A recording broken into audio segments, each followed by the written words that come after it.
మిషనరీలు ఎలాంటి పద్ధతిని ఫాలో అయ్యారు? ఎందుకంటే అపోస్తల తర్వాత మన భారతదేశ క్రైస్తవ్యానికి వాళ్ళ మాదిరి మిషనరీలు. ఎందుకు వీళ్ళు అవసరం అంటే అన్న, ఇప్పుడు ఇదంతా చెబుతుంటే మనల్ని అన్యులకు వ్యతిరేకులుగా చూపిస్తున్నారు వీళ్ళు. అర్థమవుతుంది అనుకుంటా. అన్ని జనులు ఎలా రక్షించాలని బైబిల్ పరంగా మనం చెబితే, ప్రేమ అనే ఒక దొంగ ముసుగేసుకొని మేము ప్రేమిస్తున్నామని చెప్పి రక్షించాల్సిన మార్గాన్ని పక్కన పెట్టి ఇలా రక్షించాలని చెబితే మనల్ని సాటి సహోదరులకి, ఈ అన్యజనులైన వారికి మనల్ని వ్యతిరేకం చేస్తున్నారు. అలా వ్యతిరేకమైన వారు మిషనరీలు కూడా ఉన్నారు. వీళ్ళు ఎలా తీసుకెళ్లారో మనకు తెలియాలి. కాబట్టి వీళ్ళ చరిత్ర మనకు చాలా అవసరం. చాలా విలువైన సందర్భం ఇది. చెప్పింది గుర్తొచ్చింది. దేవునికి దగ్గర చేస్తున్నామని చెప్పి వీళ్ళ దగ్గర అవుతున్నారు అని చెప్పి, వీళ్ళ దగ్గర అవడానికి ఈ నాటకాలు ప్రేమను ముసుగేసుకుని దేవుని దూరం చేసి వీళ్ళ దగ్గర అవుతున్నారు.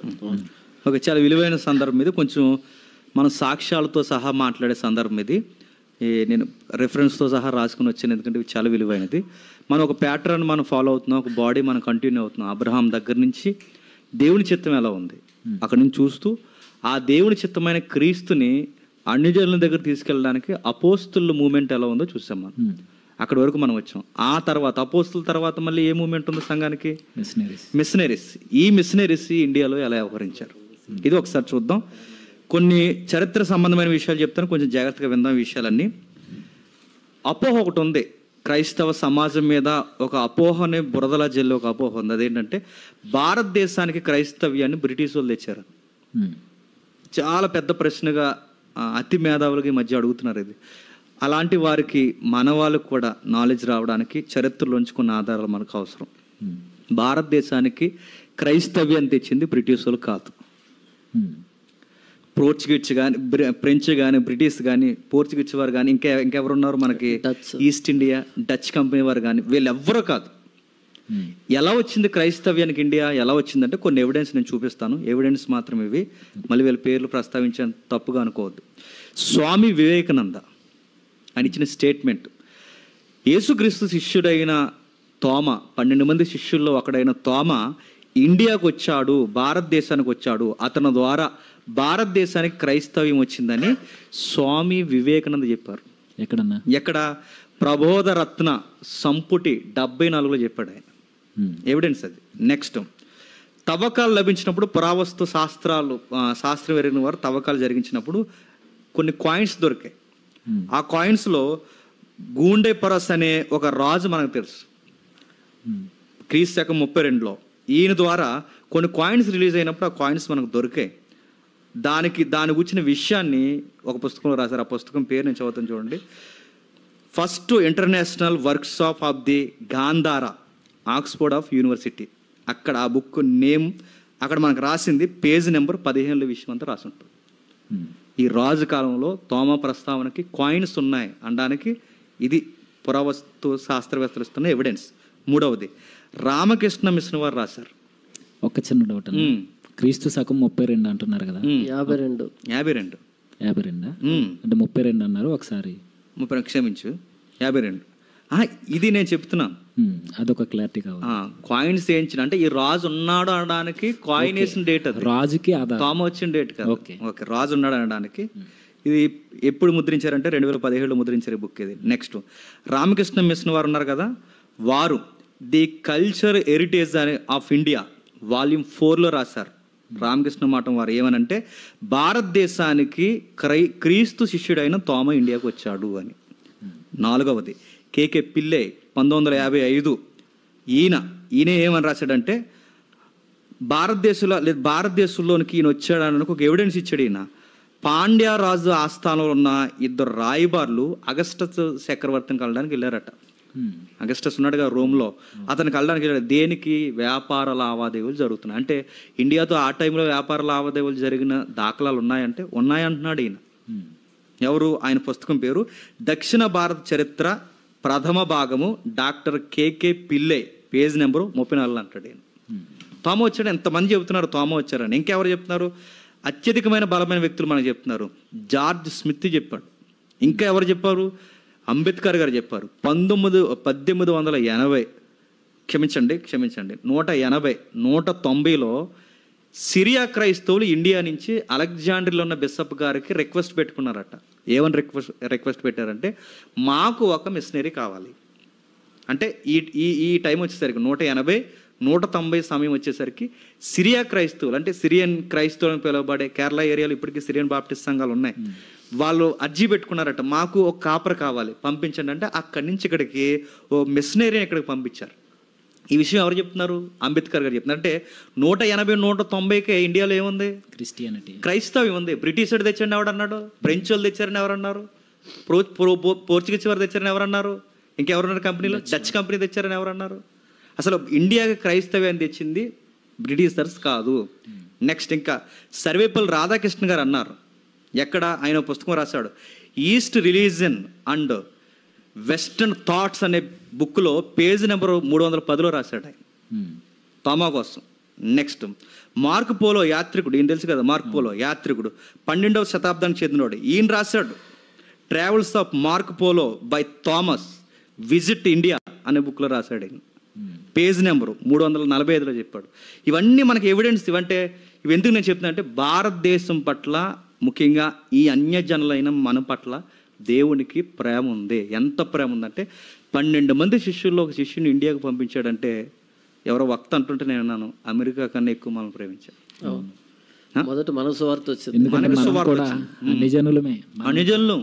మనకు తోమ ఇండియాకి వచ్చాడు. రెండవది ఉంది, బిబ్లికల్గా మాట్లాడుకుంటే రెండవది, నిబంధన ప్రజలైన ఇశ్రాయేలు తప్పు చేసినప్పుడు వీళ్ళని చెదరగొట్టాడు. వీళ్ళు చెదిరిపోయిన తర్వాత ప్రపంచ దేశాలకు చెదిరిపోయారు. అందులో మన దేశం కూడా యూదులు ఇశ్రాయేల్ వచ్చేసారు. మొన్న రాఫా యుద్ధం జరుగుతున్నప్పుడు, పాలస్తీనా యుద్ధం, ఇజ్రాయెల్ యుద్ధం జరుగుతున్నప్పుడు గుంటూరు నుంచి స్టేట్మెంట్లు ఇస్తున్నారు సమాజం అందరి నుంచి, ఎప్పటికైనా మేము అక్కడికి వెళ్ళిపోవాలి, మా బీజాలు అవి అని. అంటే అప్పుడు రాజుల కాలంలో చెదిరిపోయిన వీళ్ళు ఇండియా పరిసర ప్రాంతాలు ఇండియా వరకు వచ్చి స్థిరపడిపోయారని గుంటూరులో మనకి ఎవిడెన్స్ ఉన్నాయి. అంటే ఇది ఎందుకు నేను చెప్తానంటే ఈ యూదులకి, ఈ ఇశ్రాయేల్కి 12 గోత్రాల వాళ్ళకి మీడియేటర్స్గా, అంబాసిడర్స్గా పనిచేసింది ఎవరు? 12 మంది శిష్యులు. అంటే వీళ్ళకు గుడ్ న్యూస్ చెప్పడానికి వస్తున్నాడు ఎవరు? తోమా గారు. మనం ఎదురు చూస్తున్న మెస్సయ్య వచ్చేసాడు, ఇది చెప్పాలి. 2, సర్వలోకానికి వెళ్ళి సర్వ సృష్టికి సువార్త చెప్పాలి. ఈ బాధ్యత మీద ఇండియాకి సువార్త వచ్చింది 2000 సంవత్సరాల క్రితం. బ్రిటిషుడు తెచ్చింది కాదు, క్రైస్తవి. ఇవి ఎవిడెన్స్.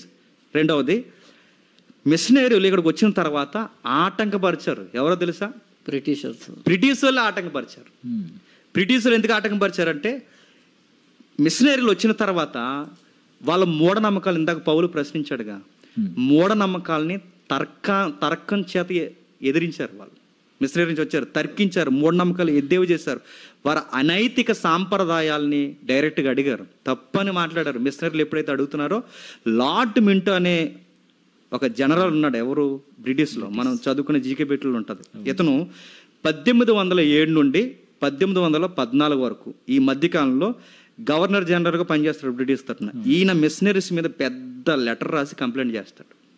వీళ్ళు వచ్చి ఈ దేశానికి వచ్చి వీళ్ళ మూఢనమ్మకాల గురించి, వీళ్ళ భక్తి భావాల గురించి వీళ్ళని ప్రశ్నిస్తున్నారు. వీళ్ళని ఇలాగే ప్రశ్నిస్తూ పోతే వీళ్ళ మతాలని, వీళ్ళ మత పెద్దల్ని వీళ్ళ ప్రశ్నించి తర్కించడం మొదలు పెడితే మన వ్యాపారాలు దెబ్బతినేస్తాయి, శాంతి భద్రతలకి భంగం కలుగుతుంది. కాబట్టి లా అండ్ ఆర్డర్ ప్రాబ్లం వస్తే మన బ్రిటిష్కి జరిగే వ్యాపారం నష్టపోతుంది అని బ్రిటిషర్సే ఎవరిని ఆపేశారు? మిషనరీలను ఆపేశారు. ఈ విషయం ఎవరు చెప్పారు? దీనికి ఎవిడెన్స్ కావాలి, మళ్ళీ అడుగుతారుగా. దీనికి అమిత్ సింగ్ అనే, డాక్టర్ అమిత్ సింగ్ అని ఆయన రాశాడు తన పుస్తకంలో. ఆ పుస్తకం మొత్తం మెజారిటీ పేజీలన్నీ ఈ విషయాన్ని గురించి మనకు రాశాడు. రెండవది, మొఘళ్ళ పరిపాలనలో, మొఘళ్ళు అంటే తెలుసుగా, మొఘళ్ళ పరిపాలనలో ఇస్లాంకి స్పేస్ ఇచ్చారు కానీ క్రైస్తవ్యానికి స్పేస్ ఇవ్వలేదు. ఎవరు? బ్రిటిషర్స్. ఎందుకనంటే ఇస్లాం వాళ్ళ ధర్మాలు పాటించుకుంటూ వాళ్ళకి సంబంధించిన విషయాలు వెళ్ళిపోయారు తప్ప, ఇప్పుడంటే ఇస్లాంలోకి అందరినీ కలుపుకుంటున్నారు కానీ స్టార్టింగ్లో లేదు. అందులో పుట్టిన వారే వాళ్ళే ఉద్భవించాలి. ఇప్పుడంటే అందులో కూడా కన్వర్టింగ్ అనేది వచ్చింది, ఇప్పుడు లేదు, ఇప్పటి వరకు వచ్చింది, అంతకుముందు లేదు కదండి ఈ విషయంలో. అలాగే క్రైస్తవ్యాన్ని కనుక ఎంకరేజ్ చేస్తే మళ్ళీ వ్యాపారాలు దెబ్బతింటాయని చెప్పి ఆ మతాలనైనా ఎంకరేజ్ చేశారు కానీ క్రైస్తవ్యాన్ని బ్రిటిషర్సే ఎంకరేజ్ చేయలేదు. నెక్స్ట్, ఈ విషయాన్ని ఇంకెవరు చెప్పారు? డాక్టర్ బిఆర్ అంబేద్కర్ గారు ఇదే విషయాన్ని వాల్యూమ్ 5 అంబేద్కర్ గారు రైట్ అండ్ స్పీచ్ అనే బుక్లో రాశాడు. ఆయన పేజ్ నెంబర్ కూడా రాశాడు, 539లో రాశాడు. నెక్స్ట్, ఆంధ్రప్రదేశ్లో కూడా బ్రిటిషర్స్ మిషనరీని ఆటంకపరిచారు. ఈ విషయం ఎవరు చెప్పారు? హనుమంతరావు గారు తన పుస్తకంలో రాశారు.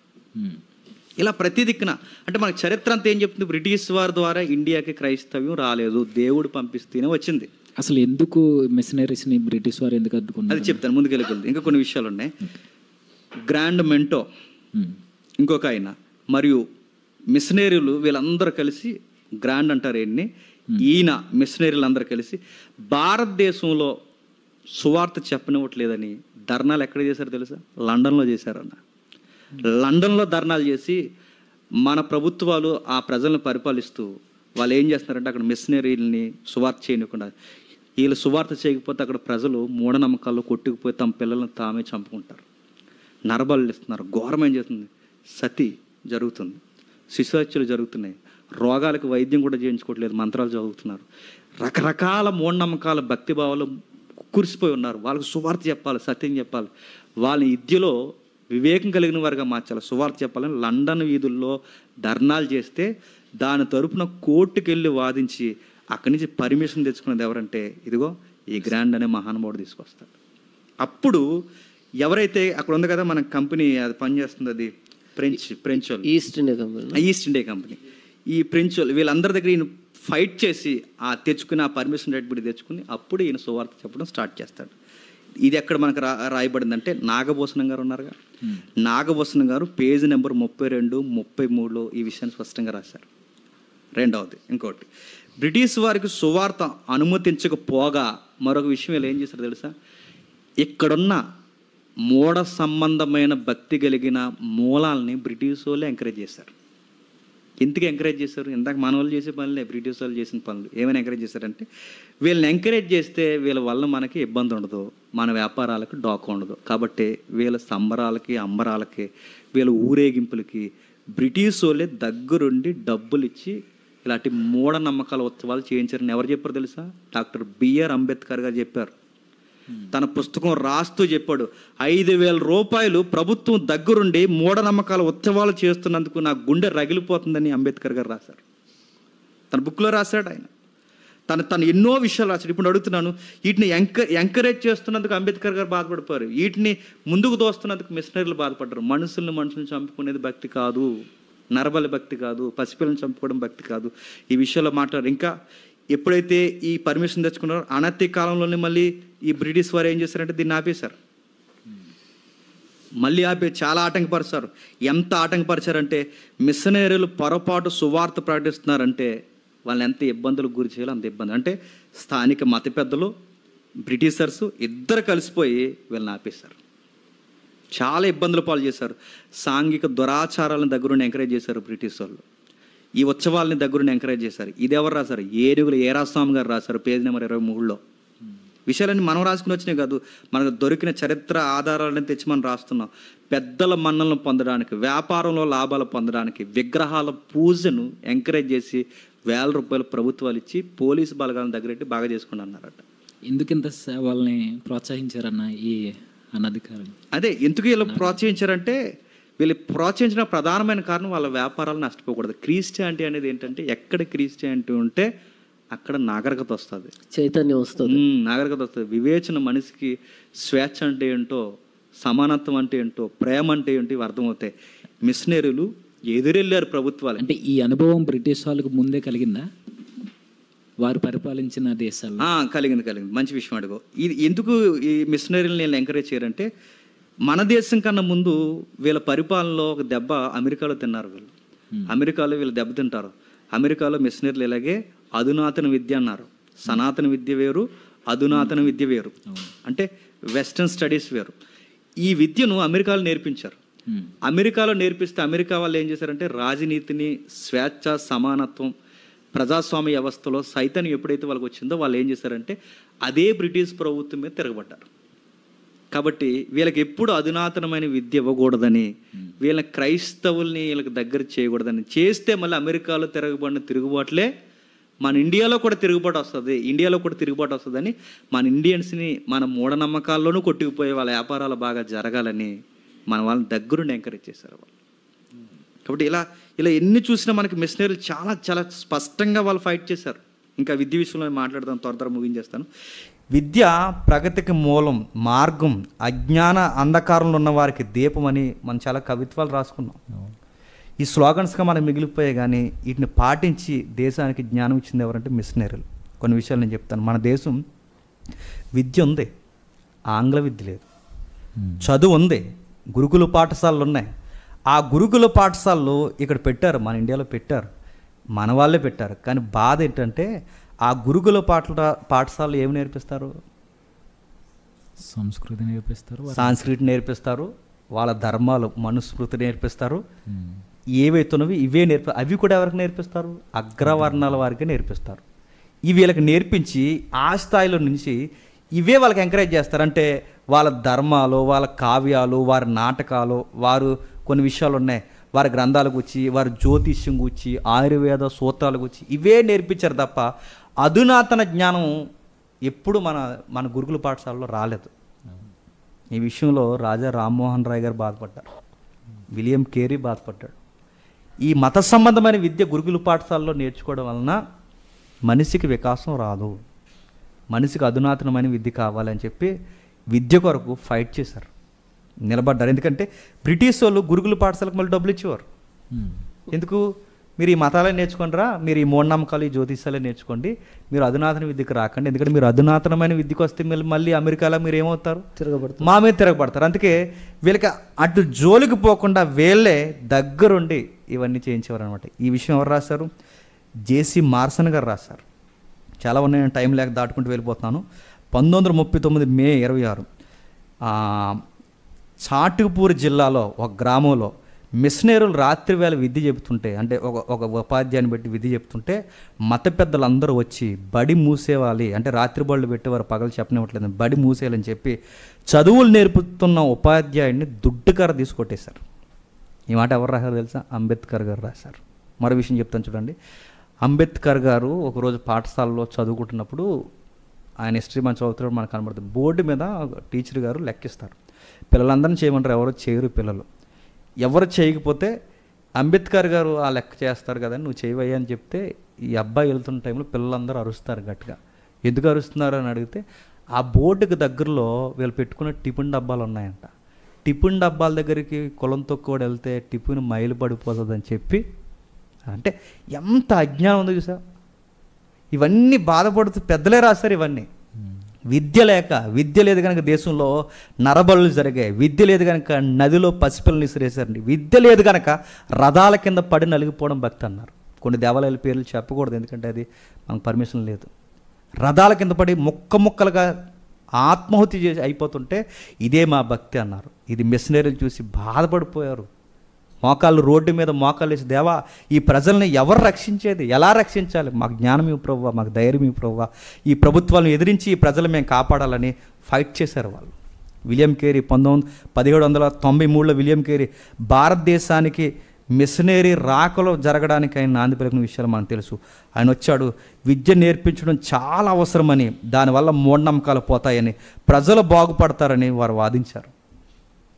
దీనికి సహాయకుడిగా నిలబడిందే రాజా రామ్మోహన్ రాయ్ గారు, విలియం కేరీ గారు సహాయకుడిగా.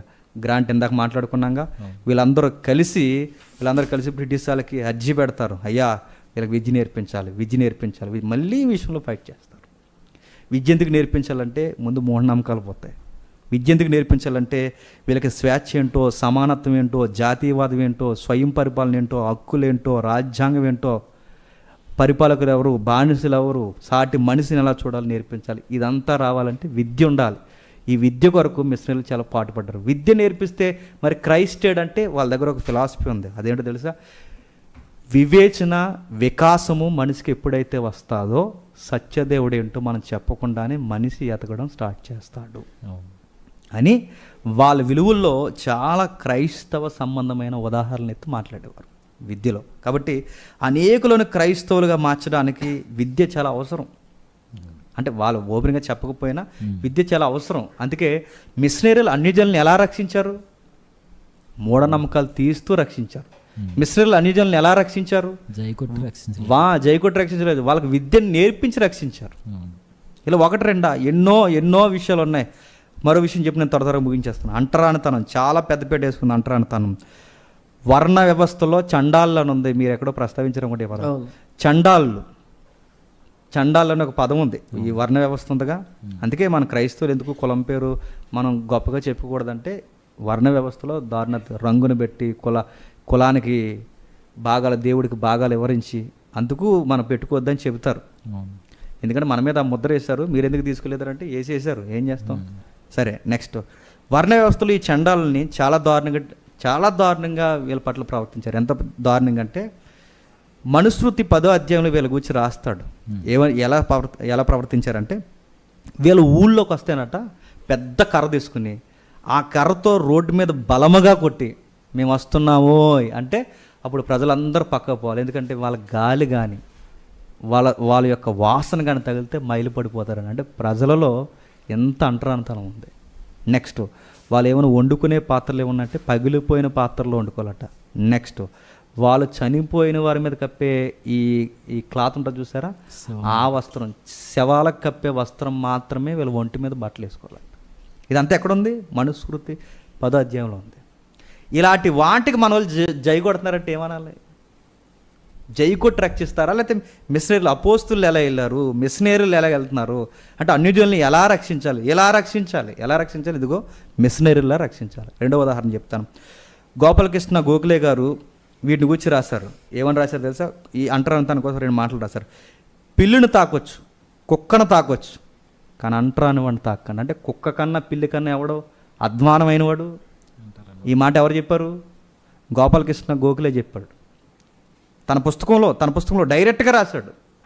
అప్పుడు క్రైస్తవులు అన్నారు, అయ్యో వీళ్ళకి విద్య లేక ఇలా బాధపడుతున్నారే, సాటి మనిషి, సాటి సహోదరుడే, అందరూ దేవుని స్వరూపం కలిగిన వారే, మనుషులందరూ సమానమని ఈ మనుషులకు నేర్పించాలంటే వీళ్ళకి వివేచన రావాలంటే ముందు విద్య రావాలి. విద్య వస్తేనే చదవగలరు మన గ్రంథం. అది చదివితేనే మనిషి సాక్షాత్తు దేవుడు స్వరూపమైన మనిషి గురించి ఎప్పుడైతే అర్థమవుతుందో అందరం సహోదరులం అని అర్థమవుతుంది. అందుకే వీళ్ళు ఏం చేశారా, ఈ అంటరాంతరం కొరకు, ఈ వర్ణ వ్యవస్థ కొరకు, ఈ కులాల కొరకు ఎన్నో విషయాలు వీళ్ళు ఫైట్ చేశారు. అంబేద్కర్ గారు ఇందాక విషయం చెప్పాక, ఆయన చిన్నప్పుడు ఆయన్ని చాలా స్కూల్లో బాధపెట్టారు. ఆయన సాంస్క్రిట్ నేర్చుకోవడానికి ఎన్ని కష్టపడాల్సి వచ్చింది ఆయన. నెక్స్ట్ తక్కువ కులపు వారు రోడ్డు మీద నడిస్తే వాళ్ళు ఏం చేస్తారు తెలుసా, వాళ్ళు పొరపాటును ఉమ్మూసేస్తారేమని వాళ్ళ మూతికి ముంత కట్టారట. వాళ్ళు అడుగులు నడిస్తే రోడ్లు మరకైపోయి తర్వాత వచ్చిన వాళ్ళకి ఇబ్బంది అవుద్దని ముడ్డుకి వాళ్ళు తాటాకులు కట్టారట. మూతికి ముంత, ముడ్డుకు తాటాకులు కట్టారు. ఇంత వర్ణ వ్యవస్థ ఉంది మన ఇండియాలో. ఇదంతా మార్చింది ఎవరు? ఈ స్లోగన్స్ వల్ల మార్చారా? లేకపోతే ఎవరు మార్చారు? మిషనరీలు క్రీస్తు వెలుగులు తీసుకొచ్చి విద్యను నేర్పించి మార్చారు. లేకపోతే ఈరోజు మనం ఇలా కూర్చుని మాట్లాడగలమా? ఈ శోభ అనుభవించిందంతా ఎవరో కాదు, మన పితరులు. అందుకే అప్పుడు వేసిన పునాదులు అంత బలమైనవి కనుకే సంతోషం అని చెప్పనంత. అంత లో స్టాండింగ్లో కూడా విలువలు వాళ్ళు తీసుకెళ్ళగలిగారంటే అది నిజమైన సువార్త అంటారా? మందా చెప్పండి నిజమైన సువార్త. ఇంకా విలువైన విషయాలు చెప్తాను చూడండి. మనుషులందరూ సమానం, సాక్షాత్తు దేవుని స్వరూపం, మీలో మీరు ఇలా ద్వేషించుకుని ఎప్పటికీ మీరు ఇలా ఒకరినొకరు వేధించుకోకూడదని మిషనరీలు చెప్పేవారట. మీరు దేవుని స్వరూపాన్ని అర్థం అవ్వాలంటే ముందు మీకు విద్య రావాలి. అంటరానితనం పోవాలంటే మీకు చదువు రావాలి. ఒకరినొకరు ద్వేషించుకోకుండా ప్రేమించుకోవాలంటే మీకు చదువు రావాలని వీళ్ళు చాలా విషయాల్లో వీళ్ళు ఫైట్ చేశారు. నెక్స్ట్ 1850లో పాగోలు వెంకయ్య, ఇది చాలా జాగ్రత్తగా, పాగోలు వెంకయ్య విజయవాడలో పెద్ద గజ దొంగ ఖమ్మం జిల్లా జైలు నుండి పలుమార్లు పరారైపోయాడు. ఒక్కసారి కూడా పట్టుకోలేకపోయారట. పలుమార్లు పరారైపోయాడు. అందుకే ఖమ్మం జిల్లా నుంచి వస్తున్న రోడ్డుకి వెంకయ్య రోడ్డు అని పేరెట్టారు. ఎప్పుడైనా ఖమ్మం మీ అత్తారింటికి వెళ్ళినప్పుడు చూడు, ఆ రోడ్లో వెళ్తాగా, వెళ్ళినప్పుడు చూడు, ఆ వెంకయ్య రోడ్డు, ఆ రోడ్డు పేరే వెంకయ్య. అలాంటి వెంకయ్యకి ఒక రోజు మిషనరీ సువార్త చెప్తాడు. 50 ఏళ్ళు వయసు వచ్చినప్పుడు తనకు అర్థమవుద్ది నేను దేనికోసం బతుకుతున్నానని. అప్పుడు మిషనరీ సువార్త చెప్తే, ఆ ఒక్కడికి సువార్త చెప్తే ఆ ఒక్కడు తనకున్న ఆస్తులు, తన యొక్క సంపద అంతా ఇచ్చి బాప్టిజం తీసుకుని తన ద్వారా 10,000 మందిని క్రైస్తవులుగా మార్చేశాడు. ఒక గజ దొంగ. మిషనరీలు చేసిన విధానం ఇది కదా మనం వెళ్ళాల్సిన విధానం. చెప్పండి, ఇప్పుడు అన్ని జనులు మనం ఎలా రక్షించాలంటే సువార్త చెప్పి రక్షించాలి. విద్యను నేర్పిస్తూ వెనకాల సువార్త చెప్తూ నేర్పించాలి. ఇంకేముంది? శిశు హత్యలు, ఇవి చెప్పి నేను ముగించేస్తాను. శిశువులను చంపేశారు. పసిపిల్లలు నెలల్లో ఉన్నప్పుడు ఏడుస్తుంటారు. వాళ్ళు కడుపు నొప్పి వచ్చి ఏడుస్తున్నారో, పాలు అరక్కి ఏడుస్తున్నారో, జ్వరమా, తలనొప్పి, వాళ్ళకి ఏముందో వాళ్ళు చెప్పలేరు. ఈ ఏడుస్తున్నప్పుడు అప్పుడున్న మూఢనమ్మకాలు ఏంటో తెలుసా? బెంగాల్లో, ముఖ్యంగా మన వెస్ట్ బెంగాల్లో ముఖ్యంగా జరిగేది. పిల్లలు ఏడుస్తుంటే, పాలు తాగడం వల్ల కానీ నీరసంగా కానీ ఏడుస్తుంటే ప్రజలు ఏం నమ్మేవారట? దురాత్మ ఈ పిల్లని అడుగుతుందని నమ్మేవారట. దురాత్మ అంటే ఈ బిడ్డ నాకు కావాలని దురాత్మ అడుగుతుందని వీళ్ళు భయపడిపోయి ఏం చేశారంటే దురాత్మకి ఇచ్చేసేవారు ఈ బిడ్డని. ఎలా ఇస్తారు ఈ బిడ్డను దురాత్మకంటే, ఊరి చెట్టున రావి చెట్టు దూరంగా, ఊరి చివరిన రావి చెట్టు ఏదైనా ఉంటే ఆ చెట్టుకి చివరికి వెళ్ళి ఒక పెద్ద ఏదైనా బొట్ట ఏదో తీసుకుని ఆ బొట్టలో ఈ బిడ్డను కట్టి ఆ చెట్టుకి ఏలాడ తీసి వచ్చేసేవారట. పక్షులు ఏమన్నా ఉంటే ఆ బిడ్డను తినేయడం, చీమల పట్టేయడం, లేదంటే ఆకులతో అరిసరిసి చచ్చిపోవడం. అలా చచ్చిపోతే ఇలా అనుకునేవారట ఆత్మ, దురాత్మ ఆ బిడ్డని తీసేసుకుంది. శిశుహత్యలు ఇవన్నీ ఎక్కడ రాశారు? ఇది ఎక్కడ రాశారు? స్పెల్లింగ్ రాసుకోండి. IBID అనే బుక్లో రాశారు దీన్ని. ఎక్కడ? పేజ్ నెంబర్ 244 పేజ్ నెంబర్లో రాశారు ఈ విషయం. బెంగాల్లో హత్యలు, శిశు హత్యలు. రెండవది, ఒరిస్సాలో ఎంత నమ్మకాలు ఉన్నాయి. పిల్లలు పుట్టకపోతే నది దగ్గరకు పోయి నదికి మాట ఇచ్చేవారట. ఏమని మాట ఇచ్చేవారు? మాకే కనుక కవల పిల్లల్ని ఇస్తే ఓ బిడ్డని నీకు ఇచ్చేస్తామని.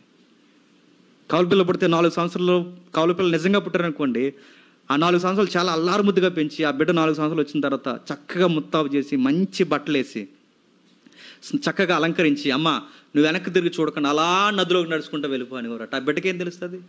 ఎదురుకి వెళ్ళే కొద్ది లోతు వస్తుందని. అలా నడుచుకుంటూ వెళ్ళిపోయేసరికి, లోపలికి వెళ్ళేసరికి తను అలా మునిగిపోతుంటే తల్లి బిడ్డను తీసుకుందని చేతులారా వాళ్ళ బిడ్డను చంపేసి వచ్చేది. ఇలాంటి మూఢనమ్మకాలు మన దేశంలో ఉన్నాయి. ఇంకెక్కడ ఉన్నాయి? వీటిని గూర్చి ఎక్కడ రాశాడు ఈ విషయాలంటే మనకి విలియం కేరీ తన బుక్లో ఈ విషయం చాలా స్పష్టంగా రాశాడు. ఇంకెక్కడ? విలియం కేరీ గారు వీటికి ఎదురు తిరిగారు. అయ్యో బిడ్డలను చంపేయడం ఏంటి, ఎంత దారుణం ఏంటి, దీనికి పరిష్కారం ఏంటి, ఒరిస్సా ఇలా మారాలంటే దీనికి పరిష్కారం ఏంటంటే 1820లో జేమ్స్ ప్యాగస్ అనే ఒక సువార్థికుడిని ఒరిస్సా రాష్ట్రం పంపితే కానీ ఈ రాష్ట్రం బాగుపడదని చెప్పి ఒరిస్సా రాష్ట్రానికి జేమ్స్ అనే ఈ వ్యక్తిని మిషనరీగా పంపారు. అప్పుడు కానీ ఆ దేశానికి చనిపోయారు ఆయన, గ్రహన్స్టీన్ గారు. వీళ్ళందరూ వెళితే కానీ ఇది హత్యలు ఆగలేదు. మిషనరీలు ఎలా రక్షించారు వీళ్ళందరినీ? ఈయన ప్రతాపరెడ్డి గారు. ఈ రెడ్డి గారు ఏం చెప్పారు? క్రైస్తవ సువార్త వలన మన వారికి మనోభావాలు దెబ్బతిన పర్లేదు. ఎవరు చెప్తున్నది? ప్రతాపరెడ్డి గారు. ఏమని? క్రైస్తవ సువార్త వలన మన వారికి మనోభావాలు దెబ్బతిన్నా పర్లేదు, కానీ ఆ సువార్తే లేకపోతే మనకు విద్య లేదు, ఆ సువార్తే లేకపోతే మన బిడ్డలకు ప్రాణాలు లేవు, ఆ సువార్తే లేకపోతే నరబలులు ఆగు, ఆ సువార్తే లేకపోతే మన దేశాలు బాగుపడవు. అందుకే ప్రతాపరెడ్డి తన శైలి ఏమంటో తెలుసా? క్రైస్తవ పాదుర్లు అంటే మిషనరీలు, క్రైస్తవ పాదుర్ల వలన మన దేశం బాగుపడింది. ఎక్కడ రాశాడు? ఆంధ్రుల సాంఘిక చరిత్ర పేజ్ నెంబర్ 382లో రాశాడు ఆయన. ఈయన కదా పవర్ఫుల్. ఇది ప్రతాపరెడ్డి గారిని చూసి నేర్చుకోవాలి. చూడండి ఎంత మంచి రెడ్డి ఆయన చూసి నేర్చుకోవాలి. ఇంకా చెప్తున్నారు, అంబేద్కర్ గారు రాశారు ఒక క్రైస్తవుడు. ఇది చాలా చాలా విలువైందండి. ఒక క్రైస్తవుడు అంబేద్కర్ రాస్తున్నారు, ఒక క్రైస్తవుడు చేసిన సేవ ఈ దేశానికి ఏ మతంలో ఉన్నవాడు చేయలేడు. ఎందుకు చేయలేడంటే చాలా లాజిక్ చెప్పాడు ఆయన. ఎందుకు చేయలేడంటే ఇక్కడున్న మతాలు కానీ ఇక్కడున్న ధర్మాలు కానీ వారి మతం వాళ్ళకి ఏం చెప్తుందంటే వాళ్ళ కుల కొట్టుబాట్లను కాపాడుకోవడమే వాళ్ళ మతం. వాళ్ళ కులాన్ని గొప్పగా కాపాడుకోవడమే మతం అయితే ఎదుటి కులాన్ని ఎలా కాపాడగలడు వాడు? కాబట్టి క్రైస్తవుడికి మాత్రమే కులం లేదు. క్రైస్తవుడు ఇతరులకు ఎందుకు సేవ చేయగలడంటే ఇతను కులానికి దాటి బయటకు వస్తాడు. మిగిలిన వారు ఇంతకు సేవ చేయలేరంటే వాళ్ళ కులం దాటి వచ్చి ఇతరుల కులాన్ని వాళ్ళు రక్షిస్తే వాళ్ళ ధర్మం ప్రకారం ఏమైనట్టు? తప్పు చేసినట్టు, ధర్మ విరుద్ధమైన పని చేసిన. అందుకే క్రైస్తవుడు తప్ప సమాజ సేవ ఎవడో చేయలేడని అంబేద్కర్ ప్రసంగ రచన వాల్యూమ్ 1 వాల్యూమ్ 66లో రాసాడు ఈ విషయాలు చాలా స్పష్టంగా. ఇంకా దేవదాసి వ్యవస్థ మనం చాలాసార్లు మాట్లాడుకున్నాం. అమీకార్ మైకిల్ ప్రేరణ అనే అమ్మాయి కోసం ఫైట్ చేసి ఎకరాల స్థలాలని సందా అక్కడి నుంచి తెచ్చి మన ఇండియాలో బెంగళూరులో సిలికాన్ సిటీలో ఈ రోజుకి ఆ తల్లి కట్టిన ఆ దేవదాసి వ్యవస్థ, హాస్టల్స్ ఉన్నాయి, వసతి గృహాలు ఉన్నాయి. ఈరోజుకి రక్షించే విధానం ఇది. అపోస్తులు ఎలా వ్యవహరించారు, మిషనరీలు ఎలా వ్యవహరిస్తున్నారు, ఇప్పుడు మనం ఎలా వ్యవహరిస్తున్నాం? సోకులకి, సరదాలకి, సుఖాలకి బాగా మరిగి లగ్జరీ లైఫ్ నేర్చుకుని అక్కడెక్కడ జైలు కొట్టి నేను ఎలా రక్షిస్తాను, పండగలకు శుభాకాంక్షలు చెప్పి ఇదా రక్షించడం అంటే? సుఖాలు మరిగాం మనం. మిషనరీలు ఆత్మహుతులు అయిపోయారు దేవుని సేవ చేయడానికి. బ్రిటిషర్లకు ఎదురు తిరిగారు, స్థానిక పెద్దలకు ఎదురు తిరిగారు. ఇంకా దేవదాసి వ్యవస్థ కొరకు వీరేశలింగం గారు ఎలా అన్నారు? ఏమన్నారు ఆయన? ఇలా మాట్లాడుతూ స్త్రీలను దేవునికి ఇచ్చి పెళ్లి చేయడం ఏంటి? ఎవరు అన్నది? మన రాజమండ్రిలో ఉన్న ఆయన ఏమంటున్నాడు ఆయన? స్త్రీలను దేవుడికి ఇచ్చి పెళ్లి చేయడం ఏంటి? మన పెళ్ళిళ్ళకి వేశ్యల్ని తీసుకొచ్చి, అది దేవుడి పేరు మీద ఉన్న వేశ్యల్ని తీసుకొచ్చి మన పెళ్ళిళ్ళలో డ్యాన్సులు చేయించడం ఏంటి? తన ఆత్మ కథ అనే పుస్తకంలో పేజ్ నెంబర్ 26లో రాసుకున్నాడు. ఏంటి నా దేశం అని రాసుకున్నాడు. క్రైస్తవ పాదిర్లు మాకు అవసరం అని రాసుకున్నారు వాళ్ళు. ఇంకా క్రైస్తవ విలువలు విశ్వాసిగా మనం చెప్పాలి, విలువలు చెప్పాలి. వాళ్ళని ఎలా రక్షించాలంటే, అరే ఇక్కడ ఉందరా ఆ విలువలు అని చెప్పాలి. ఆ విలువలు సువార్తలు ఉన్నాయని చెప్పాలి. అంటే ఈ లోకానికి మోడల్ ఎవరైనా ఉన్నారంటే క్రీస్తు మాత్రమని చెప్పాలి. అది మిషనరీలు చెప్పడానికి చాలా ఫైట్ చేశారు. ఇంకా నేను ముగించేస్తాను. క్రైస్తవం గొప్పదా, మా మతం గొప్పదా, మీ మతం గొప్పదంటే ఈ హిస్టరీ అన్నిటిని బట్టి చెప్పండి ఏది గొప్పది. ఇప్పటికీ నేటికి కనబడుతున్నాయి కదన్నా. అదే ఇప్పుడు ప్రశ్న పెట్టారు కదా, స్టూడియోలో ప్రశ్నలు అడుగుతున్నారు. క్రైస్తవ్యం గొప్పదా, మా మతం గొప్పదా, మీ మతం గొప్పదా అని అడిగితే ఇప్పుడున్న చరిత్ర ప్రకారం ఏ మతం గొప్పది చెప్పండి. క్రిస్టియానిటీయే గొప్పది కనుకే మన దేశాలు బాగుపడ్డాయి, ప్రపంచ దేశాలు బాగుపడ్డాయి.